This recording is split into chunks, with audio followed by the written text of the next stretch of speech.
Hello everyone. സഹകാരി race പ്ലസിൻ്റെ finding the roots എന്ന സെഷനിലേക്ക് ഏവർക്കും സ്വാഗതം. ഫൈൻഡിങ് ദ റൂട്ട്സ് അല്ലേ, ഈ പേര് കേൾക്കുമ്പോൾ തന്നെ ഭയങ്കര വ്യത്യസ്തമായിട്ടുണ്ട്. എന്താണ് ഈ ഫൈൻഡിങ് ദ റൂട്ട്സ് എന്ന സെഷൻ കൊണ്ട് നമ്മൾ ഉദ്ദേശിക്കുന്നത്? അതായത് PSC പലതരത്തിലുള്ള ചോദ്യങ്ങൾ ചോദിക്കാറുണ്ട്. ചില ക്വസ്റ്റ്യൻസ് ഒക്കെ കാണുമ്പോൾ നമ്മൾ ഞെട്ടാറുണ്ട്, ഇതൊക്കെ എവിടെ നിന്നാണ് PSC എടുത്തുകൊണ്ട് വരുന്നത് ആലോചിച്ചിട്ട്. അപ്പോൾ കൃത്യമായിട്ട് ഈ ഒരു ചോദ്യങ്ങളുടെ സോഴ്സ് എവിടെ നിന്നാണ് വരുന്നത്, PSC SCRTയിൽ നിന്നും പാഠഭാഗങ്ങളിൽ നിന്നും എടുക്കുന്നുണ്ടോ? എല്ലാവരുടെയും ഡൗട്ട്സാണ്. SCRT നമ്മൾ പഠിക്കണോ? ഒരു എക്സാമിന്, ഒരു PSC എക്സാമിന് SCRT പഠിക്കണോ, NCRT പഠിക്കണോ എന്നൊക്കെയുള്ള കുറേ കൺഫ്യൂഷൻസ് കാണും അല്ലേ. അപ്പം നമുക്ക് ഒരു ചോദ്യത്തിൻ്റെ വേര് തേടി പോവാം. നമുക്ക് നോക്കാം. ഇന്ന് നമ്മൾ നോക്കുന്നത് എക്കണോമിക്സിലെ ഫാക്ടേഴ്സ് ഓഫ് പ്രൊഡക്ഷൻ എന്ന ടോപ്പിക്കുമായിട്ട് റിലേറ്റ് ചെയ്തിട്ട് PSC ചോദിച്ചിട്ടുള്ള ഒരു ചോദ്യമാണ്. ഓക്കെ, അപ്പം നമുക്ക് ഡയറക്റ്റായിട്ട് ചോദ്യത്തിലോട്ട് തന്നെ കടക്കാം. ഇതാണ് ചോദ്യം. ചുവടെ തന്നിട്ടുള്ളവയിൽ ഉൽപാദക ഘടകമായ മൂലധനത്തിൻ്റെ സവിശേഷതകളിൽ ഉൾപ്പെടുന്ന പ്രസ്താവനകൾ ഏതെല്ലാം? ഒന്നാമത്തെ സ്റ്റേറ്റ്മെൻ്റ് ആയിട്ട് തന്നിരിക്കുന്നത് മൂലധനം മറ്റെല്ലാ ഉൽപാദന ഘടകങ്ങളെയും സഹായിക്കുന്നു. രണ്ടാമത്തെ സ്റ്റേറ്റ്മെൻറ്റ് ഇതാണ്, മൂലധനം തൊഴിലാളികളുടെ ഉൽപ്പന്ന നിർമ്മാണത്തിനുള്ള ശേഷി വർദ്ധിപ്പിക്കുന്നു. മൂന്നാമത്തെ സ്റ്റേറ്റ്മെൻറ്റ് ഇതാണ്, മൂലധനത്തിനുള്ള പ്രതിഫലമാണ് ലാഭം. ഓക്കെ, ഓപ്ഷൻസ് തന്നിട്ടുണ്ട്. എയിൽ 2ഉം 3ഉം, ബിയിൽ 1ഉം 2ഉം, ഓപ്ഷൻ സിയിൽ 1ഉം 2ഉം 3ഉം, അതുപോലെ ഓപ്ഷൻ ഡിയിൽ 1ഉം 3ഉം. ഈ ചോദ്യം എടുത്തിട്ടുള്ളത് വില്ലേജ് ഫീൽഡ് അസിസ്റ്റൻറ്റ് 32/2025 കാറ്റഗറി നമ്പറിലെ വില്ലേജ് ഫീൽഡ് അസിസ്റ്റൻറ്റിൽ വന്നൊരു ചോദ്യമാണ് ഇത്. അപ്പോൾ ഈ ഒരു ചോദ്യം എന്തിനെക്കുറിച്ചാണ് എന്ന് നമുക്ക് ആദ്യം ഒന്ന് നോക്കാം. നോക്കിക്കേ, ചുവടെ തന്നിട്ടുള്ളവയിൽ ഉൽപാദക ഘടകമായ മൂലധനത്തിൻ്റെ സവിശേഷതകൾ എന്നാണ് ചോദ്യം ആരംഭിക്കുന്നത്. അപ്പോൾ ഉൽപാദക ഘടകം, അതായത് ഫാക്ടേഴ്സ് ഓഫ് പ്രൊഡക്ഷനെ കുറിച്ചാണ് ഈ ഒരു ചോദ്യത്തിൽ ചോദിച്ചിരിക്കുന്നത്. ആദ്യം നമുക്ക് എന്താണ് ഫാക്ടേഴ്സ് ഓഫ് പ്രൊഡക്ഷൻ, എന്താണ് പ്രൊഡക്ഷൻ എന്നുള്ള കാര്യങ്ങൾ ഒന്ന് പരിചയപ്പെട്ടിട്ട് ഈ ചോദ്യത്തിൻ്റെ ഉത്തരം നമുക്കൊന്ന് ചെയ്ത് നോക്കാം. ഓക്കെ അല്ലേ? അപ്പം നമുക്ക് ക്ലാസ്സിലോട്ട് കടക്കാം. അപ്പോൾ ഇന്ന് നമ്മൾ പരിചയപ്പെടുന്നത് SCRTയുടെ പുതിയ ടെക്സ്റ്റിലെ 6ാമത്തെ ചാപ്റ്ററായ ഫ്രം അഗ്രികൾച്ചർ ടു ഇൻഡസ്ട്രി എന്നുള്ളൊരു ചാപ്റ്ററാണ്. ആ ചാപ്റ്ററിൽ ആദ്യം തന്നെ പറയുന്ന ഒരു കാര്യമാണ് പ്രൊഡക്ഷൻ. എന്താണ് പ്രൊഡക്ഷൻ? ഒന്ന് ശ്രദ്ധിച്ചേ. Production is the process of making goods and services needed for the people. അതായത് ജനങ്ങൾക്ക് ആവശ്യമായിട്ടുള്ള സാധനങ്ങൾ ഉൽപ്പാദിപ്പിക്കുന്നതിനെയാണ് പ്രൊഡക്ഷൻ എന്ന് പറയുന്നത്. ആവശ്യമായിട്ടുള്ള സാധനങ്ങൾ കാണാം, ആവശ്യമായിട്ടുള്ള സേവനങ്ങൾ കാണാം. ഇത് ഉൽപ്പാദിപ്പിക്കുന്നതിനെയാണ് എന്തെന്ന് പറയുന്നത്? പ്രൊഡക്ഷൻ എന്ന് പറയുന്നത്. Production happens as A result of the action of several factors of production. അതായത് പല ഉൽപ്പാദന ഘടകങ്ങളുടെയും ഫലത്തിൻ്റെ പ്രക്രിയയിൽ കൂടിയാണ് എന്തുണ്ടാവുന്നത്? ഒരു പ്രൊഡക്ഷൻ നടക്കുന്നത്. ഓക്കെ ആണോ? അപ്പോൾ നോക്കിക്കേ, production is the process of making goods and services needed for people. Production happens as A result of the action of several factors. Several factors, എന്താണ് ഈ സെവറൽ ഫാക്ടേഴ്സ്, അല്ലെങ്കിൽ എന്താണ് ഈ പല ഘടകങ്ങൾ എന്ന് പറയുന്നത്? ഒരു പ്രൊഡക്ഷൻ എന്താണെന്നുള്ളത് നമ്മളിപ്പോൾ പഠിച്ചു. എന്താണ് ഈ പ്രൊഡക്ഷനിലെ പല വിധത്തിലുള്ള ഘടകങ്ങൾ? നോക്കാം. Various elements that help the production are called factors of production. അതായത് പ്രൊഡക്ഷനെ സഹായിക്കുന്ന പലതരത്തിലുള്ള ഘടകങ്ങളെയാണ് നമ്മൾ ഫാക്ടേഴ്സ് ഓഫ് പ്രൊഡക്ഷൻ അഥവാ ഉൽപാദന ഘടകങ്ങൾ എന്ന് പറയുന്നത്. ഓക്കെ അല്ലേ? എന്താണ്? പലതരത്തിലുള്ള പ്രൊഡക്ഷനെ സഹായിക്കുന്ന പലതരത്തിലുള്ള ഘടകങ്ങളെയാണ് ഫാക്ടേഴ്സ് ഓഫ് പ്രൊഡക്ഷൻ എന്ന് പറയുന്നത്. അപ്പോൾ എന്താണ് ഈ ഘടകങ്ങൾ? എന്തൊക്കെയാണ്? ലാൻഡ്, ആദ്യത്തത് ലാൻഡ്. രണ്ടാമത്തേത് എന്താണ്? ലേബർ. 3 ക്യാപിറ്റൽ, അതുപോലെ ഓർഗനൈസേഷൻ. ഈ 4 ഫാക്ടേഴ്സ് ഓഫ് പ്രൊഡക്ഷൻ യൂസ് ചെയ്തുകൊണ്ടാണ് ഒരു പ്രൊഡക്ഷൻ പ്രോസസ്സ് നടക്കുന്നത്. ക്ലിയർ ആണോ? ഇതിൻ്റെ മലയാളവും കൊടുത്തിട്ടുണ്ട്, ഇംഗ്ലീഷും കൊടുത്തിട്ടുണ്ട്. നിങ്ങൾക്ക് ഏതാണോ പഠിക്കാൻ എളുപ്പം അത് നിങ്ങൾക്ക് യൂസ് ചെയ്യാം. മലയാളത്തിലും കൂടി നമുക്കൊന്ന് വായിച്ചു നോക്കാം. എന്താണ്? ജനങ്ങൾക്ക് ആവശ്യമായ സാധനങ്ങളും സേവനങ്ങളും നിർമ്മിക്കുന്ന പ്രക്രിയയാണ് ഉൽപാദനം. നിരവധി ഘടകങ്ങളുടെ പ്രവർത്തന ഫലമായാണ് ഉൽപാദനം നടക്കുന്നത്. ഉൽപാദനത്തിന് സഹായിക്കുന്ന വിവിധ ഘടകങ്ങളെയാണ് ഉൽപാദന ഘടകങ്ങൾ എന്ന് വിളിക്കുന്നത്. ആ വിവിധ ഘടകങ്ങളാണ് നമ്മളിപ്പോൾ പഠിച്ച ഭൂമി, തൊഴിൽ, മൂലധനം, സംഘാടനം. ക്ലിയർ അല്ലേ? അപ്പോൾ നമ്മൾ പറഞ്ഞു ഭൂമി, തൊഴിൽ, മൂലധനം, സംഘാടനം എന്നിവയാണ് ഉൽപാദന ഘടകങ്ങൾ എന്ന് പറഞ്ഞു. ഇനി നമുക്ക് ഇവ ഓരോന്നായിട്ടും വിശദമായിട്ടൊന്ന് നോക്കാം. എന്താണ് ഈ ഒരു ഭൂമി, എന്താണ് തൊഴിൽ, എന്താണ് മൂലധനം, അതുപോലെ എന്താണ് ഒരു സംഘാടകൻ അല്ലെങ്കിൽ ഒരു സംരംഭകൻ എന്ന് നമുക്ക് നോക്കാം. അപ്പോൾ ആദ്യം തന്നെ ഫാക്ടേഴ്സ് ഓഫ് പ്രൊഡക്ഷനിൽ ഫസ്റ്റ് വരുന്ന ഒരു കാര്യമാണ് ലാൻഡ് അഥവാ ഭൂമി. എന്താണ് ഭൂമി? നമ്മൾ ഈ ചവിട്ടി നിൽക്കുന്ന ഈ ഒരു നിലം അല്ലെങ്കിൽ ഇതിനെ മാത്രമാണോ നമ്മൾ ശരിക്കും ഭൂമി, അതായത് പ്രൊഡക്ഷൻ പ്രോസസ്സിലെ ഫാക്ടറായിട്ട് കൺസിഡർ ചെയ്യുന്നത്?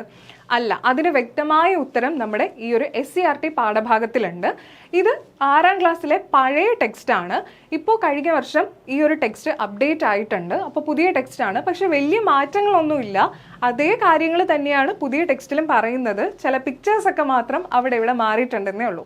അപ്പോൾ നമുക്ക് കൃത്യമായിട്ട് ഈ ഒരു SCERT പാഠഭാഗത്തിൽ നിന്ന് തന്നെ എന്താണ് ഭൂമി എന്നതിനൊരു വിശദീകരണം നോക്കാം. നോക്കിക്കേ, ഉൽപാദന ഘടകം എന്ന നിലയിൽ വിശാലമായ അർത്ഥത്തിലാണ് ഭൂമി എന്ന പദം ഉപയോഗിച്ചിരിക്കുന്നത്. സാധനങ്ങളുടെ ഉൽപാദനത്തിന് ഉപയോഗിക്കുന്ന എല്ലാ പ്രകൃതി വിഭവങ്ങളും ഭൂമി എന്നതിൽ പെടും. ഭൗമ ഉപരിതലത്തിലെയും ഭൗമ അന്തരീക്ഷത്തിലെയും ഭൗമാന്ത ഗർത്തത്തെയും എല്ലാം പ്രകൃതി വിഭവങ്ങളും ഉൽപാദന ഘടകമായ ഭൂമി എന്നതിൽ പരിഗണിക്കും. അപ്പോൾ നോക്കിക്കേ, ഇവിടെ കൃത്യമായിട്ട് പറഞ്ഞിട്ടുണ്ടല്ലേ, നമ്മൾ ഈ ചവിട്ടി നിൽക്കുന്ന ഭൂമിയെ മാത്രമല്ല ഫാക്ടേഴ്സ് ഓഫ് പ്രൊഡക്ഷനിലെ ഭൂമിയായിട്ട് കൺസിഡർ ചെയ്യുന്ന എന്തൊക്കെയാണ്? അതായത് ഭൗമോപരിതലത്തിലെയും ഭൗമ അന്തരീക്ഷത്തിലെയും ഭൗമാന്തർഭാഗത്തെയും എല്ലാം പ്രകൃതി വിഭവങ്ങളും ഉൽപാദന ഘടകത്തിൽ ഉൾപ്പെടും. അതായത് ഉപരിതലത്തിലുള്ള ഭൂമിയുടെ ഉപരിതലത്തിലുള്ളതാണെങ്കിലും അന്തരീക്ഷത്തിലുള്ളതാണെങ്കിലും ഇനി ഭൂമിയുടെ ഗർത്തത്തിലുള്ളതാണെങ്കിലും ഫാക്ടേഴ്സ് ഓഫ് പ്രൊഡക്ഷൻ ആയിട്ട് ഭൂമി എന്ന ഡെഫിനിഷനിൽ വരുന്നതാണ്. അപ്പോൾ നമുക്ക് എക്സാമ്പിളായിട്ട് എന്തൊക്കെ പറയാം? വാട്ടർ പറയാം, അതായത് വെള്ളം, ജലം, അതുപോലെ ഫോറസ്റ്റ്, കൽക്കരി, ഇതെല്ലാം നമുക്ക് ഭൂമി എന്നുള്ളൊരു നിർവചനത്തിൽ ഉൾപ്പെടുത്താൻ പറ്റുന്നതാണ്. അപ്പോൾ ക്ലിയർ ആയല്ലോ? ഭൂമി എന്നതിന് കൃത്യമായൊരു നിർവചനമാണ് നമ്മുടെ SCERTയിലെ പ്രൊഡക്ഷൻ പ്രോസസ് എന്ന ചാപ്റ്ററിൽ അല്ലെങ്കിൽ അഗ്രികൾച്ചർ ആൻഡ് ഇൻഡസ്ട്രി എന്ന് പറയുന്ന പുതിയ SCERT ടെക്സ്റ്റിൽ തന്നിട്ടുള്ളത്. അപ്പം ഇതാണ് ഉൽപാദന ഘടകം എന്ന നിലയിൽ ഭൂമി എന്നുള്ള ഒരു അർത്ഥത്തിൽ എല്ലാം ഉൾപ്പെടും. എല്ലാ പ്രകൃതി വിഭവങ്ങളും ഭൂമി എന്ന അർത്ഥത്തിൽ ഉൾപ്പെടുന്നതാണ്. ക്ലിയർ ആണല്ലോ? അപ്പോൾ ഒന്നാമത്തെ ഭൂമി അല്ലെങ്കിൽ ലാൻഡ് എന്ന് പറയുന്ന ഫാക്ടേഴ്സ് ഓഫ് പ്രൊഡക്ഷൻ നമുക്ക് പഠിച്ചു കഴിഞ്ഞു. നമുക്ക് ക്ലിയർ ആണ് എന്താണ് ഭൂമി എന്നുള്ളത്. ഇനി അടുത്ത സെക്കൻഡ് ഫാക്ടർ ഓഫ് പ്രൊഡക്ഷൻ ആണ് എന്ത്? തൊഴിൽ എന്ന് പറയുന്നത് അല്ലെങ്കിൽ ലേബർ. എന്താണ് ലേബർ എന്ന് പറഞ്ഞു കഴിഞ്ഞാൽ അല്ലെങ്കിൽ തൊഴിൽ എന്ന് പറഞ്ഞു കഴിഞ്ഞാൽ ഒരു പ്രൊഡക്ഷൻ പ്രോസസ്സിൽ ഒരു പ്രോഡക്റ്റ് ഉൽപ്പാദിപ്പിക്കുന്നതിന് വേണ്ടിയിട്ട് ആവശ്യമായിട്ടുള്ള തൊഴിലാളികൾ, അവരെയാണ് ലേബർ എന്ന് പറയുന്നത്. ഇവിടെ തൊഴിലാളികൾ അല്ലെങ്കിൽ ലേബർ എന്നതുകൊണ്ട് ഉദ്ദേശിക്കുന്നത് അവരുടെ അധ്വാന ശേഷിയാണ്. ആ ഒരു പ്രോഡക്റ്റ് അല്ലെങ്കിൽ ഉൽപ്പാദിപ്പിക്കാൻ വേണ്ടിയിട്ട് എടുക്കുന്ന അധ്വാന ശേഷിയാണ് നമ്മളിവിടെ എന്തെന്ന് പറയുന്നത്? ലേബർ എന്ന് പറയുന്നത് അല്ലെങ്കിൽ തൊഴിൽ എന്ന് പറയുന്നത്. ഇതും SCERT പാഠഭാഗത്തിലതാണ്. നമുക്കൊന്ന് നോക്കാം. The use of man power of workers in the production process is called labour. അതായത് ഒരു ഉൽപാദന പ്രക്രിയയിൽ ഒരു പ്രൊഡക്ഷൻ പ്രോസസ്സിൽ ലേബേഴ്സ് യൂസ് ചെയ്യുന്ന അവരുടെ അധ്വാന ശേഷിയാണ് എന്തെന്ന് പറയുന്നത്? ലേബർ എന്ന് പറയുന്നത്. Okay, workers become part of the production process using there physical and intellectual capabilities. അതായത് പ്രൊഡക്ഷൻ പ്രോസസ്സിൽ നമ്മൾ കായിക ശേഷി നമ്മുടെ ഉപയോഗിക്കുമല്ലോ, നമ്മൾ ഫിസിക്കൽ കേപ്പബിലിറ്റീസ് മാത്രമാണോ തൊഴിൽ എന്നതിൽ വരുന്നത്? അല്ല, അവിടെ നമ്മുടെ ഇൻ്റലക്ച്വൽ കേപ്പബിലിറ്റീസും ഉണ്ട്. ബുദ്ധിപരമായിട്ട് നമ്മളൊരു തൊഴിലിൽ ഏർപ്പെടുന്നതും എന്ത് തന്നെയാണ്? ലേബർ തന്നെയാണ് അല്ലെങ്കിൽ തൊഴിൽ തന്നെയാണ്. അതാണ് ഇവിടെ കൃത്യമായിട്ട് പറയുന്നത്. Workers become part of production process using there physical and intellectual capabilities. Those who get rewarded for their work are considered as labourers. അതായത് അവരുടെ അധ്വാനശേഷി ഫിസിക്കലായിക്കോട്ടെ ഇൻ്റലക്ച്വൽ ആയിക്കോട്ടെ അത് അവർ പ്രസൻറ്റ് ചെയ്യുമ്പോൾ അല്ലെങ്കിൽ ആ ഒരു പ്രൊഡക്ഷൻ പ്രോസസ്സിൽ അവർ കൊടുക്കുമ്പോൾ അതിന് അവർക്കൊരു റിവാർഡ് അല്ലെങ്കിൽ പ്രതിഫലം കിട്ടും. ആ ഒരു പ്രതിഫലത്തെയാണ് നമ്മൾ എന്തെന്ന് പറയുന്നത്? ലേബറിന് കിട്ടുന്ന പ്രതിഫലത്തെയാണ് വേജസ് അഥവാ കൂലി എന്ന് പറയുന്നത്. ക്ലിയർ ആണോ? നോക്കിക്കേ, തൊഴിൽ. ഉൽപാദന പ്രക്രിയയിൽ തൊഴിലാളികൾ അധ്വാനശേഷി ഉപയോഗിക്കുന്നതിനെയാണ് തൊഴിൽ എന്ന് പറയുന്നത്. കായികവും ബുദ്ധിപരവുമായ ശേഷി ഉപയോഗിച്ച് തൊഴിലാളികൾ ഉൽപാദന പ്രക്രിയയുടെ ഭാഗമാകുന്നു. പ്രതിഫലം ലഭിക്കുന്ന തൊഴിൽ ചെയ്യുന്നവരെയാണ് തൊഴിലാളികളായി പരിഗണിക്കുന്നത്. അപ്പോൾ നമ്മൾ ഇവിടെ രണ്ട് കാര്യങ്ങളാണ് പഠിച്ചത്. ഫാക്ടേഴ്സ് ഓഫ് പ്രൊഡക്ഷനിലെ ലാൻഡും പഠിച്ചു, ലേബറും പഠിച്ചു. ഇവിടെ റിവാർഡ് എന്ന് പറയുന്നുണ്ട് അല്ലേ? ഈ റിവാർഡ് ലേബേഴ്സിന് കിട്ടുന്ന റിവാർഡിനെയാണ് വേജസ് അഥവാ കൂലി എന്ന് പറയുന്നത്. അപ്പോൾ ലാൻഡിന് കിട്ടുന്ന റിവാർഡിനെ എന്താ പറയുന്നത്? Reward get for land. ലാൻഡിന് കിട്ടുന്ന പ്രതിഫലത്തെയാണ് നമ്മൾ റെൻറ്റ് എന്ന് പറയുന്നത്. റെൻറ്റ് അഥവാ പാട്ടം. ഓക്കെ, റെൻറ്റ് അഥവാ പാട്ടം. അതുപോലെ ലേബറിന് കിട്ടുന്നതിനെയാണ് എന്തെന്ന് പറയുന്നത്? ലേബേഴ്സിന് കിട്ടുന്നതിനെ വേജസ് അഥവാ കൂലി എന്ന് പറയുന്നു. വേജസ്, ലേബേഴ്സ്, കൂലി അഥവാ വേജസ് എന്ന് പറയുന്നു. ക്ലിയർ ആണല്ലോ? അപ്പോൾ ലേബേഴ്സ് അഥവാ കൂലി അല്ലെങ്കിൽ വേജസ്, ലേബേഴ്സിന് കിട്ടുന്ന റിവാർഡാണ് കൂലി അഥവാ വേജസ് എന്ന് പറയുന്നത്. ഇനി കുറച്ച് പോയിന്റ്സും കൂടി നമ്മുടെ SCRT-യിൽ ഈ ഒരു ലേബേഴ്സ് അല്ലെങ്കിൽ തൊഴിലുമായി ബന്ധപ്പെട്ട് തന്നിട്ടുണ്ട്. അതെന്താണെന്നുള്ളതും കൂടി നമുക്കൊന്ന് നോക്കാം. ഏതൊരു തൊഴിലിനും മനുഷ്യൻ പ്രയോഗിക്കുന്നത് അവൻ്റെ അധ്വാന ശേഷിയാണ്. ഇന്ന് ഉപയോഗിക്കേണ്ട അധ്വാന ശേഷി ഇന്ന് ഉപയോഗിച്ചില്ല എങ്കിൽ അത് നഷ്ടമാകും. ആയതിനാൽ തൊഴിലാളിയുടെ അധ്വാന ശേഷി പിറ്റേ ദിവസത്തേക്കായി കരുതി വെക്കാനാവില്ല. അതുപോലെ തൊഴിലാളിയുടെ അധ്വാന ശേഷിയെ വിദ്യാഭ്യാസത്തിലൂടെയോ പരിശീലനത്തിലൂടെയോ മെച്ചപ്പെടുത്തിയെടുക്കാൻ കഴിയും. ഇവിടെ എന്താ പറയുന്നത്? ഒരു ലേബറിൻ്റെ അധ്വാന ശേഷിയാണ് നമ്മളിവിടെ തൊഴിൽ എന്നതുകൊണ്ട് ഉദ്ദേശിക്കുന്നത്. അത് നാളത്തേക്ക് മാറ്റി വെക്കാനായിട്ട് കഴിയില്ല. ഇന്ന് എടുക്കേണ്ടതാണ് അല്ലെങ്കിൽ ഇന്ന് ചെയ്യേണ്ട ജോലിയാണെങ്കിൽ അത് ഇന്ന് തന്നെ ചെയ്യണം. ഒരു ലേബറിൻ്റെ തൊഴിൽ അല്ലെങ്കിൽ അവരുടെ ആ ഒരു സ്കിൽ എങ്ങനെ നമുക്ക് ഡെവലപ്പ് ചെയ്യാം? ട്രെയിനിങ്ങിൽ കൂടി നമുക്ക് ഡെവലപ്പ് ചെയ്തെടുക്കാനായിട്ട് കഴിയും. അതാണ് ഇവിടെ പറയുന്നത്. പരിശീലനത്തിലൂടെയോ വിദ്യാഭ്യാസത്തിലൂടെയോ പരിശീലനത്തിലൂടെയോ മെച്ചപ്പെടുത്തി എടുക്കാനായിട്ട് കഴിയും. ഇവിടെ ഈ പറയുന്ന പോയിന്റ്സ് എല്ലാം ഇമ്പോർട്ടൻ്റ് ആണ്. ഇന്ന് ഉപയോഗിക്കേണ്ട അധ്വാന ശേഷി ഇന്ന് ഉപയോഗിച്ചില്ല എങ്കിൽ അത് നഷ്ടമാകും.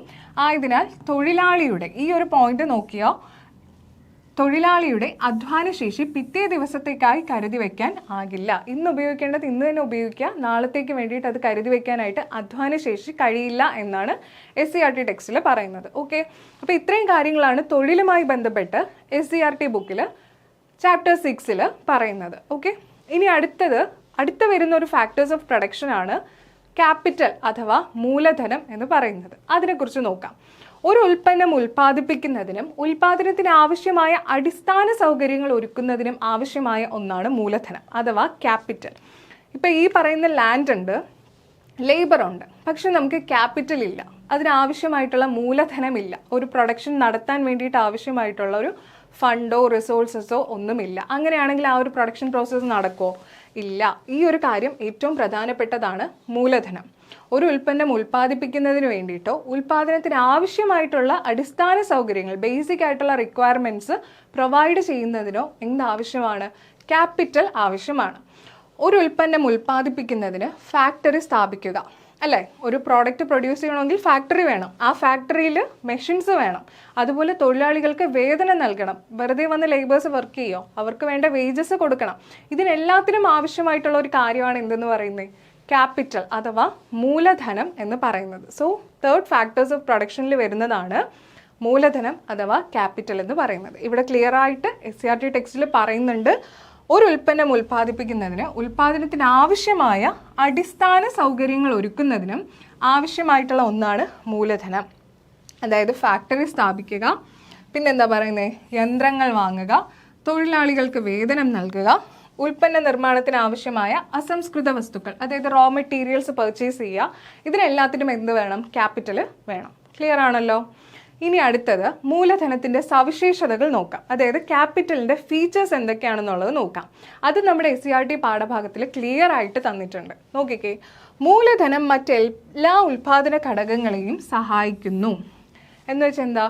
ഫാക്ടേഴ്സ് ഓഫ് പ്രൊഡക്ഷനിലെ ക്യാപിറ്റലിൻ്റെ ഒരു ഫീച്ചറാണ് ബാക്കിയുള്ള എല്ലാ ഫാക്ടേഴ്സ് ഓഫ് പ്രൊഡക്ഷൻ. അതായത് ലാൻഡ് ആയിക്കോട്ടെ, ലേബർ ആയിക്കോട്ടെ, ഓർഗനൈസേഷൻ ആയിക്കോട്ടെ, ഇവരെ ഹെൽപ്പ് ചെയ്യുന്നുണ്ട്. ആര്? ക്യാപിറ്റൽ, മൂലധനം. അതാ പറയുന്നത് മൂലധനം മറ്റെല്ലാ ഉൽപാദന ഘടകങ്ങളെയും സഹായിക്കുന്നു. ഇനി രണ്ടാമത്തേത് നോക്കിക്കേ, മൂലധനം തൊഴിലാളികളുടെ ഉൽപ്പന്ന നിർമ്മാണത്തിനുള്ള ശേഷി വർദ്ധിപ്പിക്കുന്നു. അതായത് എന്താണ് ഇവിടെ പറയുന്നത്? മൂലധനം ക്യാപിറ്റൽ തൊഴിലാളികളുടെ ഉൽപ്പന്ന നിർമ്മാണത്തിനുള്ള ശേഷി വർദ്ധിപ്പിക്കുന്നു. ഞാൻ പറഞ്ഞു, നമ്മൾ ലേബറിന് കൊടുക്കുന്ന റിവാർഡ് എന്ന് പറയുന്നത് വേജസ് ആണെന്ന് പറഞ്ഞു, കൂലിയാണെന്ന് പറഞ്ഞു. അപ്പോൾ ഈ കൂലി എങ്ങനെയാണ് കൊടുക്കുന്നത്? ക്യാപിറ്റൽ ഉണ്ടെങ്കിലേ നമുക്ക് ഇവർക്കുള്ള വേജസ് കൊടുക്കാനായിട്ട് പറ്റുള്ളൂ. അപ്പോൾ ഈ ലേബേഴ്സിൻ്റെ, തൊഴിലാളികളുടെ ഉൽപ്പാദന ശേഷി വർദ്ധിപ്പിക്കുന്നതിൽ എന്തൊരു ഘടകമാണ്? ക്യാപിറ്റൽ അഥവാ മൂലധനം ഒരു ഘടകമാണ്. അതുകൊണ്ടാണ് അവിടെ പറയുന്നത് മൂലധനം തൊഴിലാളികളുടെ ഉൽപ്പന്ന നിർമ്മാണത്തിലുള്ള ശേഷി വർദ്ധിപ്പിക്കുന്നു. ഇനി മൂന്നാമത്തെ ഫീച്ചേഴ്സ് അല്ലെങ്കിൽ ഒരു സവിശേഷതയായി പറയുന്നത് മൂലധനം ചലനാത്മകമാണ്. അതായത് മൂലധനത്തിന് മൊബൈലാണ്. ലൈക്ക് ഒരു സ്ഥലത്ത് നിന്ന് മറ്റൊരിടത്തേക്ക് ട്രാൻസ്ഫർ ചെയ്യാനോ അല്ലെങ്കിൽ അത് കൊണ്ടുപോകാനോ പറ്റും. ഒരിടത്ത് മാത്രം സ്റ്റേബിളായിട്ട് നിൽക്കുന്ന ഒരു കാര്യമല്ല ക്യാപിറ്റൽ എന്ന് പറയുന്നത്. അതുകൊണ്ടാണ് അവിടെ അങ്ങനെ ഒരു പോയിന്റ് പറയുന്നത്. മൂലധനം ചലനാത്മകമാണ്. ലാസ്റ്റ് പറഞ്ഞിരിക്കുന്നത് എന്താ? എല്ലാ ഉൽപാദന ഘടകങ്ങളെ പോലെ മൂലധനത്തിനും പ്രതിഫലം ലഭിക്കുന്നുണ്ട്. മൂലധനത്തിലുള്ള പ്രതിഫലം എന്താണ്? പലിശയാണ്. നമ്മൾ ഓൾറെഡി പറഞ്ഞു, ലാൻഡിന് കിട്ടുന്നത് റെൻ്റാണ്, ലേബറിന് കിട്ടുന്നത് വേജസ് ആണ്, അതുപോലെ ക്യാപിറ്റലിൻ്റെ റിവാർഡാണ് എന്തെന്ന് പറയുന്നത്, പലിശ അഥവാ ഇൻട്രസ്റ്റ് എന്ന് പറയുന്നത്. ക്യാപിറ്റലിന് കിട്ടുന്ന റിവാർഡ് അല്ലെങ്കിൽ പ്രതിഫലമാണ് ഇൻട്രസ്റ്റ് എന്ന് പറയുന്നത്. ഓക്കെ അല്ലേ? അപ്പോൾ നമ്മൾ 3 ഫാക്ടേഴ്സ് ഓഫ് പ്രൊഡക്ഷൻ പഠിച്ചു. ഇനി ലാസ്റ്റ് ആയിട്ട് വരുന്നൊരു ഫാക്ടർ ഓഫ് പ്രൊഡക്ഷൻ ആണ് ഓർഗനൈസേഷൻ അഥവാ ഓൺട്രപ്രണർ അഥവാ സംരംഭകൻ, സംഘാടകൻ എന്നൊക്കെ പറയുന്ന ലാസ്റ്റത്തെ ഫാക്ടേഴ്സ് ഓഫ് പ്രൊഡക്ഷൻ ആണ് ഇത് ഓർഗനൈസേഷൻ എന്ന് പറയുന്നത്. ഉൽപാദന ഘടകങ്ങളായ ഭൂമി, തൊഴിൽ മൂലധനം എന്നിവ കൂട്ടിയോജിപ്പിക്കലാണ് സംഘാടനം. അതായത് ലാൻഡിനെയും ലേബറിനെയും ക്യാപിറ്റലിനെയും ഒരുമിച്ച് കൊണ്ടുവന്ന് ഒരു പ്രൊഡക്ഷൻ നടത്തുക എന്നുള്ള ഒരു ദൗത്യമാണ് ആർക്കുള്ളത്, ഓർഗനൈസേഷൻ അഥവാ ഓൺട്രപ്രണർ അഥവാ സംരംഭകൻ, സംഘാടകൻ എന്നൊക്കെ നമ്മൾ വിശേഷിപ്പിക്കുന്ന ഈ ഒരു ഓർഗനൈസേഷൻ ഉള്ളത്. ലാൻഡ്, ലേബർ, ക്യാപിറ്റൽ ഇവയെ സംയോജിപ്പിച്ചുകൊണ്ട് പ്രൊഡക്ഷൻ നടത്തുക എന്നുള്ള ഉത്തരവാദിത്വമാണ് ഓർഗനൈസേഷൻ ഉള്ളത്. സംഘാടനം നടത്തുന്ന വ്യക്തിയെയാണ് നമ്മൾ എന്തെന്ന് പറയുന്നത്, സംഘാടകൻ അല്ലെങ്കിൽ സംരംഭകൻ, അല്ലെങ്കിൽ നമുക്ക് എന്തെന്നും പറയാം, ഓൺട്രപ്രണർ എന്നും പറയാം. ഓൺട്രപ്രണർ അല്ലെങ്കിൽ ഓർഗനൈസർ എന്നും പറയാം. ഓക്കെ, അപ്പോൾ ഇതാണ് 4 ഫാക്ടേഴ്സ് ഓഫ് പ്രൊഡക്ഷൻ എന്ന് പറയുന്നത്. അപ്പം നമ്മൾ ബാക്കിയുള്ളതിൽ എല്ലാത്തിലും റിവാർഡും കൂടെ പറഞ്ഞു. ഈ ഒരു ഓർഗനൈസേഷന് കിട്ടുന്ന റിവാർഡ് എന്താണ്, അല്ലെങ്കിൽ ഒരു ഓൺട്രപ്രണർക്ക് കിട്ടുന്ന റിവാർഡ് എന്താണ്, പ്രോഫിറ്റ് ആണ് അഥവാ ലാഭം. റിവാർഡ് ഫോർ ദി ഓർഗനൈസേഷൻ അഥവാ ഓൺട്രപ്രണറിന് കിട്ടുന്ന റിവാർഡ് എന്ന് പറയുന്നത് പ്രോഫിറ്റ് അല്ലെങ്കിൽ ലാഭം. ക്ലിയർ അല്ലേ? ഓക്കെ ആണല്ലോ. അപ്പോൾ ഇത്രയും കാര്യങ്ങളാണ് ഫാക്ടേഴ്സ് ഓഫ് പ്രൊഡക്ഷൻ എന്നതിനകത്ത് വരുന്നത്. ഇനി നമുക്ക് ഇതിൻ്റെ ഒരു ചാർട്ടും കൂടി SCERT ബുക്കിൽ കൊടുത്തിട്ടുണ്ട്. ആ ഒരു ചാർട്ടും കൂടി നോക്കാം. അപ്പോൾ നിങ്ങൾക്ക് കുറച്ചും കൂടി ക്ലിയർ ആവും. എന്താണ് ഈ ഒരു ചാർട്ട് കൊണ്ട് ഉദ്ദേശിക്കുന്നത്? നമ്മളിപ്പോൾ പഠിച്ച ലാൻഡ്, അതുപോലെ ലേബർ, അതുപോലെ എന്താ ക്യാപിറ്റൽ, ഇതിനെ 3നെയും കൂടെ സംയോജിപ്പിക്കുന്ന ആളാണ് ആരെന്ന് പറയുന്നത്, ഓർഗനൈസേഷൻ. ആ വ്യക്തിയെ നമ്മൾ സംഘാടകൻ അല്ലെങ്കിൽ സംരംഭകൻ എന്ന് പറയും. ഇംഗ്ലീഷിൽ നമ്മൾ ഓൺട്രപ്രണർ ഓർ ഓർഗനൈസർ എന്ന് പറയും. ഈ ഒരു ഓർഗനൈസേഷൻ ഇതെല്ലാം സംയോജിപ്പിക്കുന്നു. അതുവഴി എന്ത് നടക്കുന്നു, പ്രൊഡക്ഷൻ നടക്കുന്നു. പ്രൊഡക്ഷൻ നടക്കുമ്പോഴാണ് നമുക്കൊരു ഫൈനൽ പ്രോഡക്റ്റ് കിട്ടുന്നത്. അപ്പോൾ ഒരു ഫൈനൽ പ്രോഡക്റ്റ് ഉണ്ടാവണമെങ്കിൽ എന്തൊക്കെ ഘടകങ്ങളാണ് ഈ ഒരു പ്രൊഡക്ഷൻ പ്രോസസ്സിലുള്ളത് എന്നാണ് ഈ ഒരു ഫാക്ടേഴ്സ് ഓഫ് പ്രൊഡക്ഷനിൽ വരുന്നത്. ക്ലിയർ ആണെന്ന് വിശ്വസിക്കുന്നു. അപ്പോൾ ഈ ഒരു ചാപ്റ്ററിൽ നിന്ന് PSC എങ്ങനെയാണ് ഈ ഒരു ചോദ്യം ചോദിച്ചത്, അതിൻ്റെ കറക്റ്റ് ഒരു സോഴ്സ് എങ്ങനെയാണെന്നുള്ളത് നമുക്കൊന്ന് നോക്കിയാലോ. ഇതായിരുന്നു ആ ചോദ്യം. ചുവടെ തന്നിട്ടുള്ളവയിൽ ഉൽപാദക ഘടകമായ മൂലധനത്തിൻ്റെ സവിശേഷതകളിൽ ഉൾപ്പെടുന്ന പ്രസ്താവനകൾ ഏതെല്ലാം? എന്തായിരുന്നു ആദ്യത്തെ സ്റ്റേറ്റ്മെന്റ് നോക്കുക. മൂലധനം മറ്റെല്ലാ ഉൽപാദക ഘടകങ്ങളെയും സഹായിക്കുന്നു. നമ്മളിപ്പോൾ പഠിച്ചു കഴിഞ്ഞതേ ഉള്ളൂ. ക്യാപിറ്റൽ എന്ത് ചെയ്യുന്നുണ്ട്, ബാക്കിയുള്ള ഫാക്ടേഴ്സ് ഓഫ് പ്രൊഡക്ഷനെ സഹായിക്കുന്നു. ഇല്ലേ, നമ്മൾ പഠിച്ചു കഴിഞ്ഞതല്ലേ? നോക്കിക്കേ, ഈ ഒരു മൂലധനത്തിന്റെ സവിശേഷതകൾ എന്ന് പറയുന്ന ടോപ്പിക്കിനകത്ത് നമ്മൾ ഫസ്റ്റ് പഠിച്ച സ്റ്റേറ്റ്മെന്റ് ഇതാണ്. എന്താണ്? മൂലധനം മറ്റെല്ലാ ഉൽപാദന ഘടകങ്ങളെയും സഹായിക്കുന്നു. എക്സാക്റ്റ് ആ ഒരു പോയിന്റ് ആണ് നമ്മുടെ PSC ഫസ്റ്റ് സ്റ്റേറ്റ്മെന്റ് ആയിട്ട് കൊടുത്തത് അല്ലേ? ഇനി അടുത്ത നോക്കിക്കേ, രണ്ടാമത്തെ പോയിന്റ് ഇതാണ്. മൂലധനം തൊഴിലാളികളുടെ ഉൽപ്പന്ന നിർമ്മാണത്തിലുള്ള ശേഷി വർദ്ധിപ്പിക്കുന്നു. അതും PSC ആ ഒരു പോർഷനിൽ നിന്ന് തന്നെയാണ് ചോദിച്ചിട്ടുള്ളത്. നോക്കിക്കേ, കറക്റ്റ് എക്സാക്റ്റ് ആ ഒരു പോയിന്റ് തന്നെയാണ്. മൂലധനം തൊഴിലാളികളുടെ ഉൽപ്പന്ന നിർമ്മാണത്തിനുള്ള ശേഷി വർദ്ധിപ്പിക്കുന്നു. ശരിയല്ലേ? ഇത് രണ്ടും ആ ഒരു സ്റ്റേറ്റ്മെന്റിൽ ഈ 2 പോയിന്റ്സ് തന്നെയാണ് അവിടെയും തന്നിരിക്കുന്നത്. ഇനി അടുത്ത നോക്കിക്കേ, മൂന്നാമത്തെ സ്റ്റേറ്റ്മെന്റ് എന്തായിരുന്നു? മൂലധനത്തിലുള്ള പ്രതിഫലം ലാഭമാണ്. മൂലധനത്തിലുള്ള പ്രതിഫലം ലാഭമാണ്. ലാഭമാണോ? ലാഭമാണെന്നാണോ നമ്മളിപ്പോൾ പഠിച്ചത്? അല്ല. ഇവിടെ നോക്കിക്കേ, ഈ ഒരു പോയിന്റിൽ നിന്ന്, ഈ ഒരു പോർഷനിൽ നിന്ന് തന്നെയാണ് അതും PSC എടുത്തിട്ടുള്ളത്. മൂലധനത്തിനുള്ള പ്രതിഫലം പലിശയാണ്. നമ്മൾ പഠിച്ചല്ലേ, ക്യാപിറ്റലിനുള്ള പ്രതിഫലം അല്ലെങ്കിൽ റിവാർഡ് എന്ന് പറയുന്നത് എന്താണ്? പലിശ അഥവാ ഇൻട്രസ്റ്റ് ആണെന്നുള്ളത് നമ്മളിപ്പോൾ പഠിച്ചു കഴിഞ്ഞതേ ഉള്ളൂ. അപ്പോൾ നോക്കിക്കേ, ഇനി നമുക്ക് കൃത്യമായിട്ട് ഈ ഒരു ചോദ്യം ആൻസർ ചെയ്യാൻ പറ്റും. മൂലധനം മറ്റെല്ലാ ഉൽപാദക ഘടകങ്ങളെയും സഹായിക്കുന്നു. ശരിയാണ്. രണ്ടാമത്തെ എന്താ? മൂലധനം തൊഴിലാളികളുടെ ഉൽപ്പന്ന നിർമ്മാണത്തിനുള്ള ശേഷി വർദ്ധിപ്പിക്കുന്നു. അതും ശരിയാണ്. മൂലധനത്തിലുള്ള പ്രതിഫലം ലാഭമാണ്. ലാഭമല്ല, പലിശയാണ് അല്ലെങ്കിൽ ഇൻട്രസ്റ്റ് ആണ്. നമ്മളിപ്പോൾ പഠിച്ചതേ ഉള്ളൂ. അപ്പോൾ മൂന്നാമത്തെ സ്റ്റേറ്റ്മെന്റ് തെറ്റാണ്. ഇതിൽ നിന്ന് നമുക്ക് ആൻസറിലോട്ട് എത്താം 1 ഉം 2 ഉം. അതായത് ഓപ്ഷൻ B ആണ് ഇവിടെ ശരിയായിട്ട് വരുന്ന ഉത്തരം. കണ്ടില്ലേ? ഇതുപോലെയാണ് PSC ഓരോ ചോദ്യങ്ങളും SCERT പാഠഭാഗത്തിൽ നിന്ന് എടുക്കുന്നത്. നമ്മൾ വളരെ നിസ്സാരമായിട്ട് വിട്ടുകളയുന്ന ചെറിയ പോയിന്റ്സ് ആയിരിക്കാം PSCയിലെ നാളത്തെ ഒരു ചോദ്യമായിട്ട് മാറുന്നത്. ഇപ്പം നമ്മൾ കണ്ടതാണ്, കൃത്യമായിട്ട് ഒരു പോർഷനിൽ നിന്നും എല്ലാ സ്റ്റേറ്റ്മെൻറ്റും അതിൽ പറഞ്ഞിട്ടുള്ള ഓരോ പോയിന്റ്സ് ആണ് PSCയുടെ ചോദ്യ പേപ്പറിലെ ഓരോ സ്റ്റേറ്റ്മെൻ്റ് ആയിട്ട് വന്നിരിക്കുന്നത്. ഇതിൽ കൂടി തന്നെ നിങ്ങൾക്ക് മനസ്സിലാവും എത്രത്തോളം ഇമ്പോർട്ടൻ്റ് ആണ് SCERT പാഠഭാഗങ്ങൾ എന്നുള്ളത്. അപ്പോൾ നമുക്കിനി SCERTയുടെ പഴയ ടെക്സ്റ്റും പുതിയ ടെക്സ്റ്റും കൂടെ കമ്പയർ ചെയ്തുകൊണ്ട് തന്നെ കുറച്ചും കൂടി ഡീറ്റെയിൽഡ് ആയിട്ട് ഈ ഒരു പോർഷൻ നമുക്ക് SCERT സീരീസ് എന്ന് പറയുന്ന ഒരു സീരീസിൽ പഠിക്കാം. അപ്പോൾ ഇനി പുതിയ സീരീസ് ഒക്കെ ഇതുപോലെ വരുന്നുണ്ട്. അപ്പോൾ എല്ലാവരും ഇത് കാണുക. ഇനി അടുത്ത ദിവസം മറ്റൊരു സെഷനുമായിട്ട് കാണാം. താങ്ക്